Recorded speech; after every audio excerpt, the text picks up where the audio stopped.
Si Matt daw. And we all stand.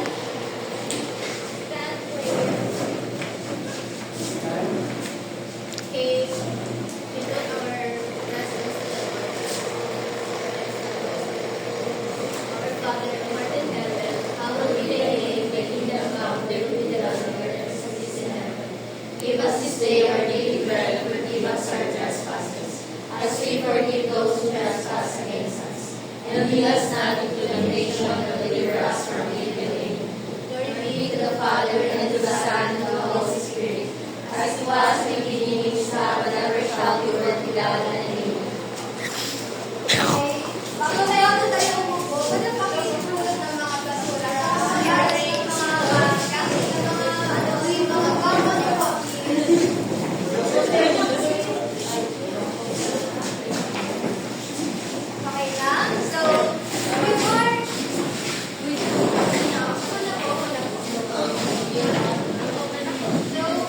before we start our distraction, let's play a simple game.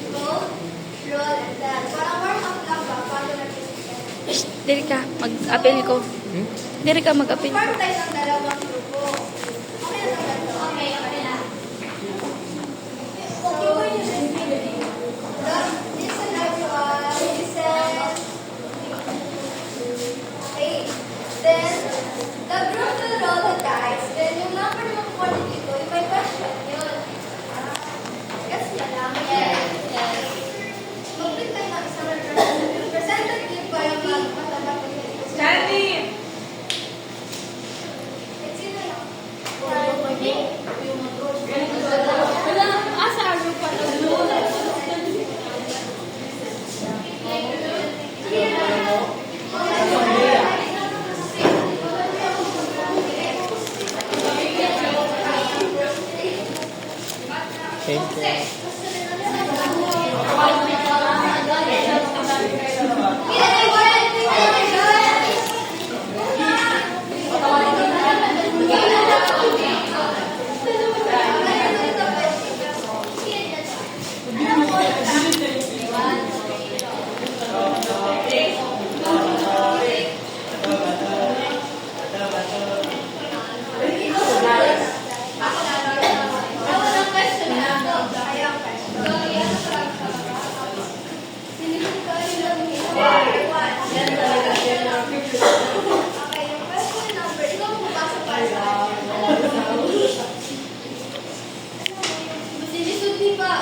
Gagawa ako ng isang technique, like for example, waterfalls.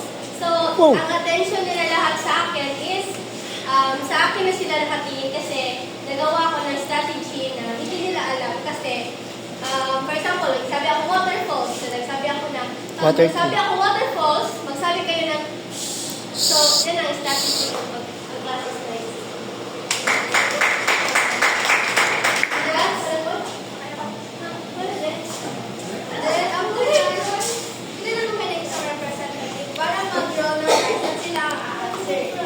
Next guys, next.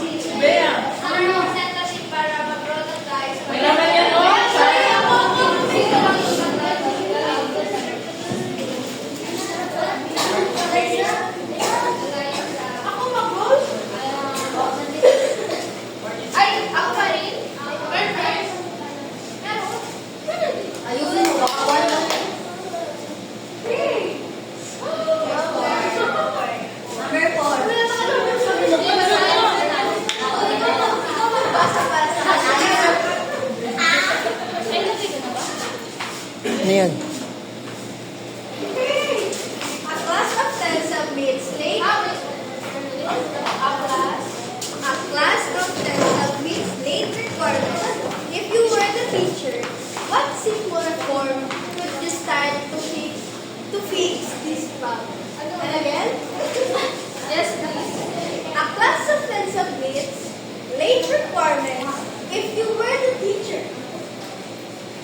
simple reform could you start to fix this problem? And thank you for the wonderful question. For me, as a teacher, guys, so because of the mistakes, if I were the teacher, simple reform could you this problem.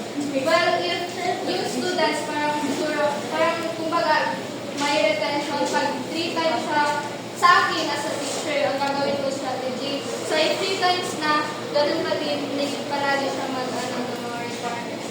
Then, kung magpapiliin ko siya kung special project or punishment. So, para siya, matapos, what kind of punishment? Depende sa like, palinisin sa hulitas, may salang mag-isa, gano'n.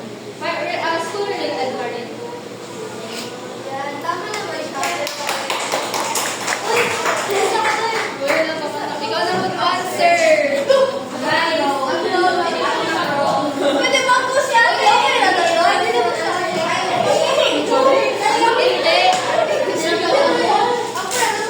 Sige na, ate!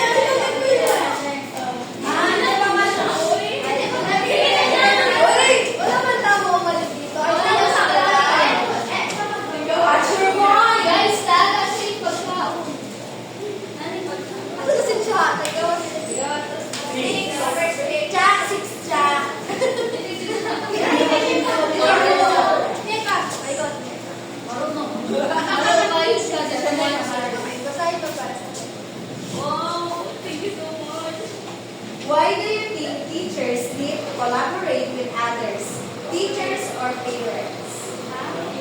Why do you think teachers need to collaborate with others, teachers or parents? Thank you for such a wonderful question.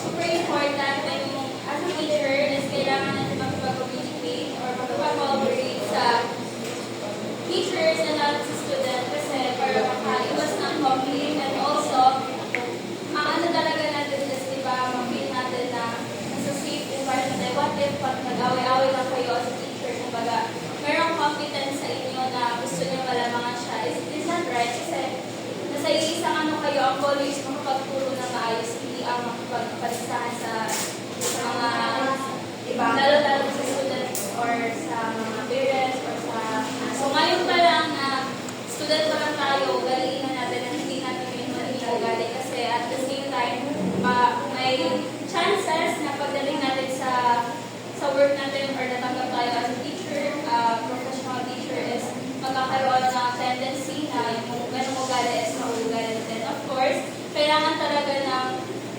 collaboration with parents kasi syempre ang tinuturuan natin yung anak nila. So, kailangan natin makipag-communicate ng maayos sa kanila at lalo-lalo na mag-ano ng mga bagay na kailangan i-fix. So, pag once na wala tayong good connection sa parents, ano na lang yung maaano natin so baka maging asa pa sa bata yun ba maging conflict din sa bata yun kasi baka siya din maano ka na.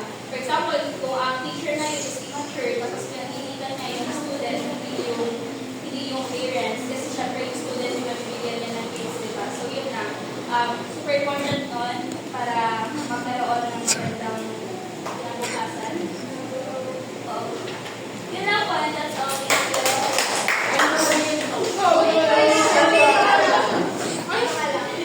Si Rachel na.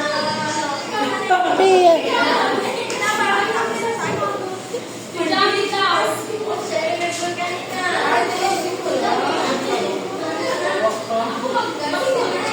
Nika!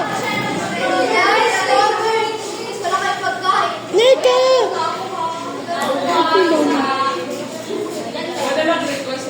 Madami daw. Nika! Last one. Nika!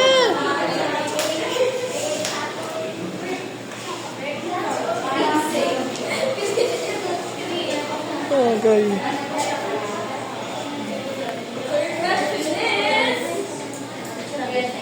Give one word that describes a good teacher. One word? Yes. Ikaw din, Jo.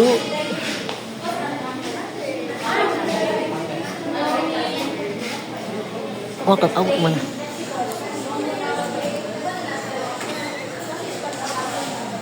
Hawakan mo.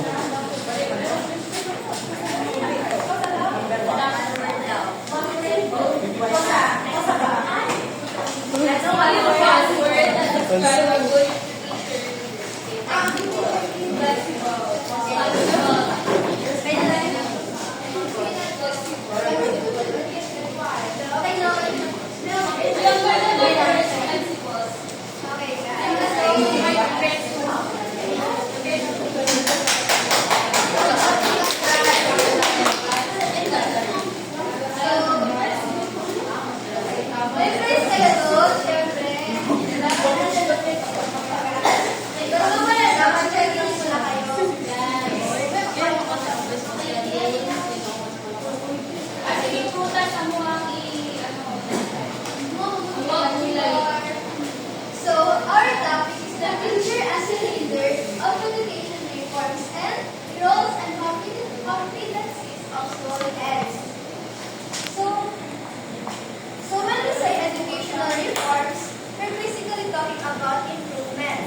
Daan. ideas and helping improve the school.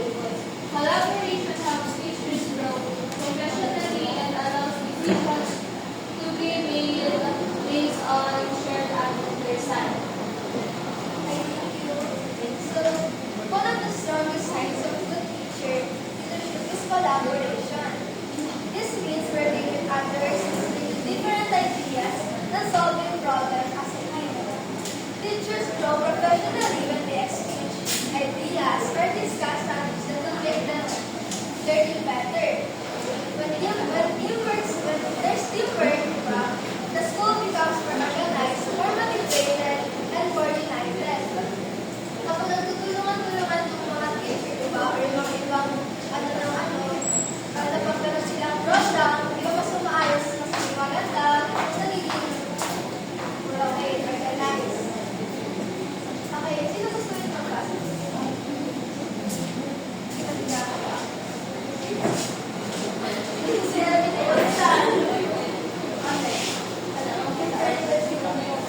Teacher leadership involves taking action. When problems arise in school, teacher leaders help identify the concerns because they understand the school culture. Their familiarity with students and the environment allows them to address issues more effectively. At teacher leader doesn't wait for instruction now. So yung teacher leader doon, kasi nag-wait ng instruction, agad na sila ng action, then they continue studying, they attend trainings or seminars, or they start a project that can help the school or their students. For example, a teacher creating a reading program or someone imposing a new teaching strategy. Those are leadership action. O yung teacher na nagagawa ng program at para sa mga students niya. Hindi nag-wait ng mga ibang mga instruction, gano'n. So these small steps can inspire others and lead to bigger changes in the school. Next, teacher leadership includes role modeling. Teachers serve as a role model when they want, share resources and expertise, specialize in curriculum, mentor others, load and facilitate learning, use data for coaching, and inspire changes.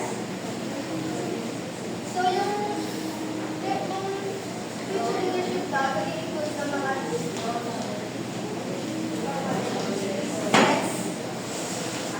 attributes of teacher leaders in the Philippines.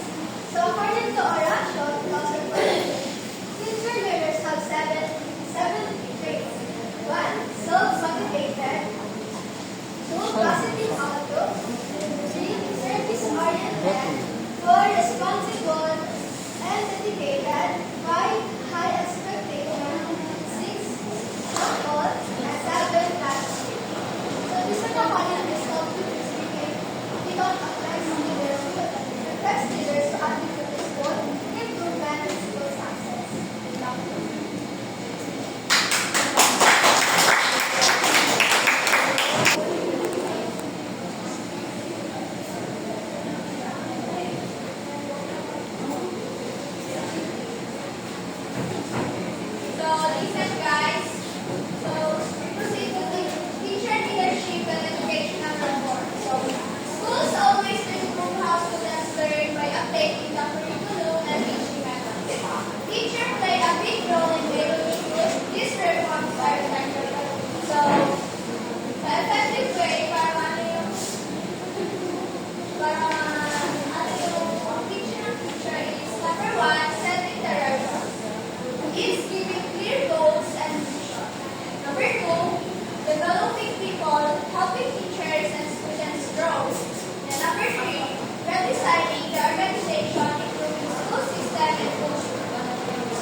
each other during periods. So in this section, it explains that teacher leaders play an important role in bringing new ideas and improvement to school. They are called agents of innovation because they have introduced and support new teaching strategies that can make learning better. So they will provide a safe space for other teachers to try new methods and encourage collaboration and celebrate success and support each other during periods. So third is challenges of teacher leaders. Even if teachers have experience, they still face difficulties when taking leadership roles. So here's some challenges include autonomy issues. Some teachers prefer working all alone, struggle to collaborate. Then second, egalitarianism. Teachers sometimes resist someone being above them. Then third, constant communication. Leaders need to coordinate with admin, which is demanding. Then second, age issues. Older teachers sometimes feel threatened when younger teachers leave. So even experienced teachers face challenges when taking leadership. Some prefer working alone, resist someone being above them, or find constant communication. Timing, age difference can also cause discomfort. So other reason teachers avoid leadership roles include overloaded principals, wanting to stay in the classroom, lack of leadership training, and teacher output. Overall, teacher leadership is important but comes with challenges that support. Then second, then fourth is new development in education. Recent changes in education highlight the need for more teacher leaders. New forms of assessment are new ways of use.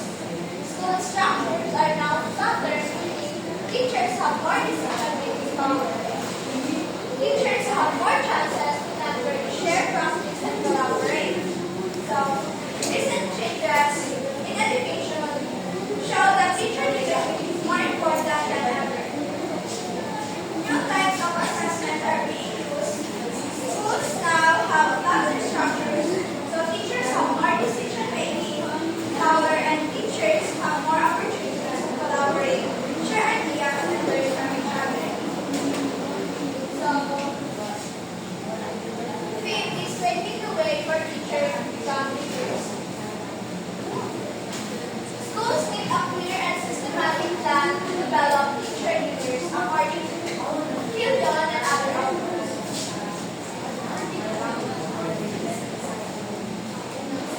So, according to Linwood and Collins, teachers have stood that divide to grow teacher leadership schools.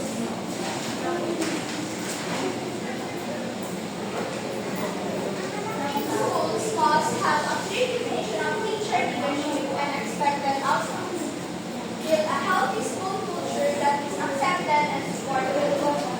So develop teachers with the right dispositions such as position, humanity, confidence, willingness to take risks, and continuous learning.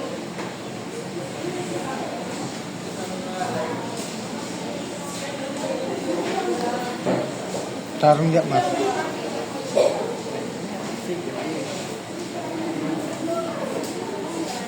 So next, teacher leaders must help anyone who wants to improve students' learning, then work well with others, take risks and be open to new ideas, and continue to grow professionally.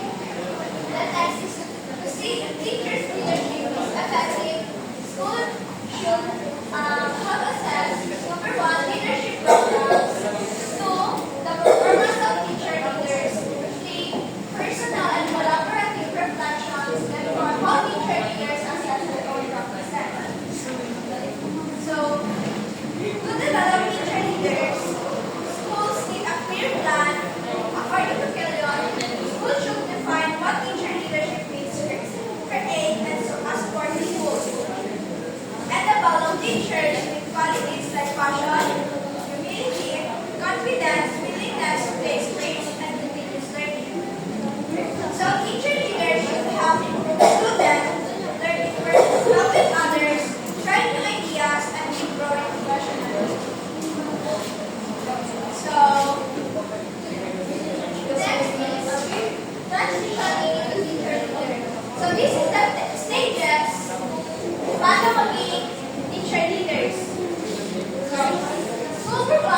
overcoming fear, teachers start dealing with their fear about becoming leaders.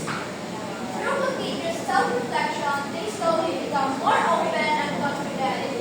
So, di lang tayo yung may fear din is teacher din probably ano din sila magiging teacher, leader. So, habang nag-start pa sila step by step, nag-develop yung ano nila, tapos sila na then, stage 4, staying confident while respecting seniors. So, teacher begin working slowly with others and become more confident in their leadership roles. They still show respect to more senior teachers and understand the school's leadership. So, dito, nag-slow. So, dito yung teacher is nag-slow na hinahiling na sila, nagkakaroon ng confident, na parang naisip na nila na maging teacher leaders sila. Then, stage 5, collaborating and improving the school. So, teachers take a more active role in improving the schools. They collaborate with stakeholders, help improve curriculum and leadership, and connect that inspiration with the teachers.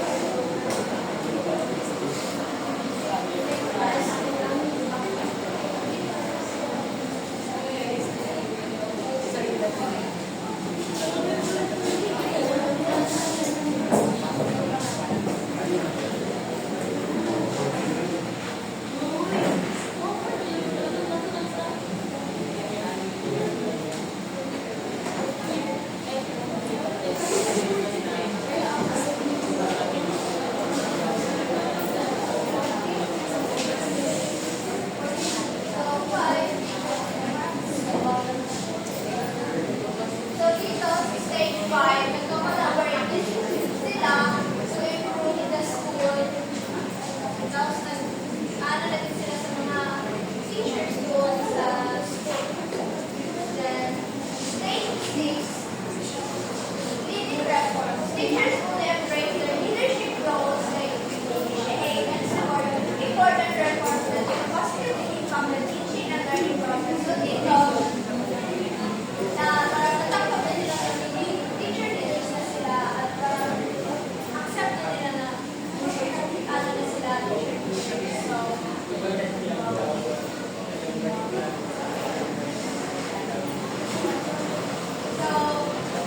before we proceed, mag-aasa ka ng question. Pipili ako kung sino yung mag-ano na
Zulaika!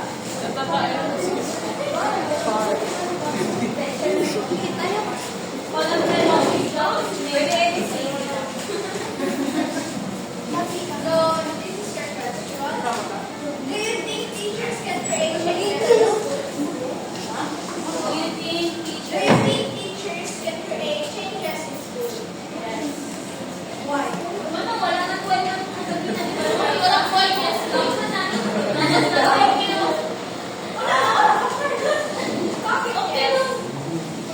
Apa masasabi mo?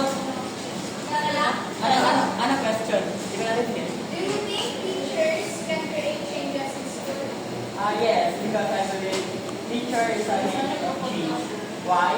Because teachers will help students to develop their true self, their cognitive thinking, how they are going to construct words or paragraph sentence.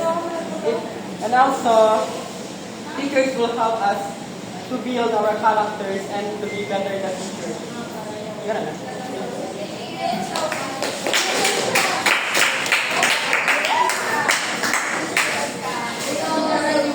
So, leadership in education does not belong to only one person. It is a shared responsibility. Teachers lead reforms by improving classroom practices, introducing new strategies, and directly implementing educational changes. So, school heads, on the other hand, provide the overall direction by setting the vision, guiding policies, and ensuring that the school environment supports learning. When both teachers and school heads work together, they create a strong, positive school culture where collaboration, respect, and continuous improvement are encouraged.